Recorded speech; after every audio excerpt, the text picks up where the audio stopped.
যোৱাকালি প্ৰশাসনৰ পৰা মোক এখন চৌকছ নটিচ কৰা হৈছে। আমাৰ আচলতে শেহতীয়াকৈ আমাৰ ধনশিৰি সমজিলাত কেইবাখনো গাঁও ধনশিৰি নদীৰ বানে বহু ৰাইজক ক্ষতিগ্ৰস্ত কৰিছে আৰু বহু ৰাইজ আচলতে প্ৰশাসনে ব্যৱস্থা কৰা অস্থায়ী শিবিৰত আশ্ৰয় লৈ আছে।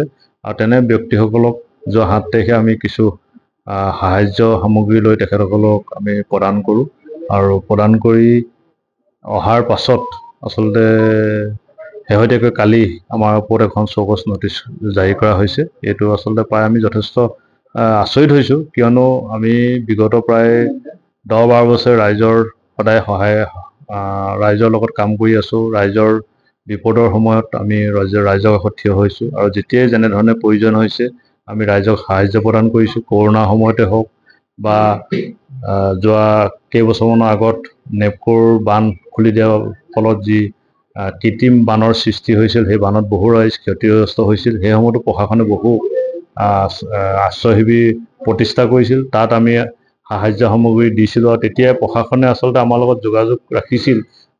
প্ৰশাসনৰ ফালৰ পৰা যি 2-এপদ সামগ্ৰী যোগান সেই মুহূৰ্তত ব্যৱস্থা হোৱা নাছিল, তেনে সামগ্ৰী প্ৰশাসনৰ অনুৰোধত আমি সেই তেনেধৰণৰ সামগ্ৰীও প্ৰদান কৰিছিলোঁ। মই তাৰ দ্বাৰা এইটো কথাই ক'ব বিচাৰিছোঁ যে বিগত সময়ত যেতিয়া আমি এনেধৰণৰ সাহায্য কাৰ্যসূচী লৈ ৰাইজৰ মাজত গৈছিলোঁ, তেতিয়া প্ৰশাসনে আচলতে আমাক সহযোগিতা কৰিছিল, পৰামৰ্শ দিছিল আৰু প্ৰশাসনৰ লগত আমাৰ কোনো ধৰণৰ তেনেকুৱা কথা অহা নাছিল যে কোনো পাৰ্মিশ্যন হ'লেহে আমি সাহায্য প্ৰদান কৰিম। তেনেকুৱা আচলতে কোনো ধৰণৰ কথা আমি বিগত সময়খিনিত আমি মুখামুখি হোৱা নাছিলোঁ। এইবাৰ হঠাতে কিয় আমাৰ ক্ষেত্ৰত এনেধৰণৰ ব্যৱস্থা গ্ৰহণ কৰা হ'ল, এইটো আমি অতিশয় আচৰিত হৈছোঁ। আৰু শেহতীয়াকৈ আমি গম পাইছোঁ যে সৰুপথাৰ সমষ্টিৰ উপৰিও আমাৰ গোলাঘাট জিলা গাতে লাগি থকা খুমটাই, বোকাখাত আৰু দেৰগাঁৱত বহু ৰাইজ ক্ষতিগ্ৰস্ত হৈছে। তাতো প্ৰশাসনে আশ্ৰয় শিবিৰ স্থাপন কৰিছে আৰু দল সংগঠন ব্যক্তি বিশেষে বহুতে তাত সাহায্য প্ৰদান কৰিছে।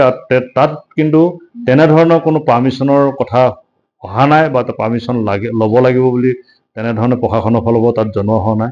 কিন্তু সেই একে জিলাৰ ভিতৰতে সৰুপথাৰ সমষ্টিত আচলতে পাৰ্মিশ্যনৰ কথাটো কিয় আহিল, এই ক্ষেত্ৰত আমি যথেষ্ট ৰহস্য আমি আছে বুলি অনুভৱ কৰিছোঁ।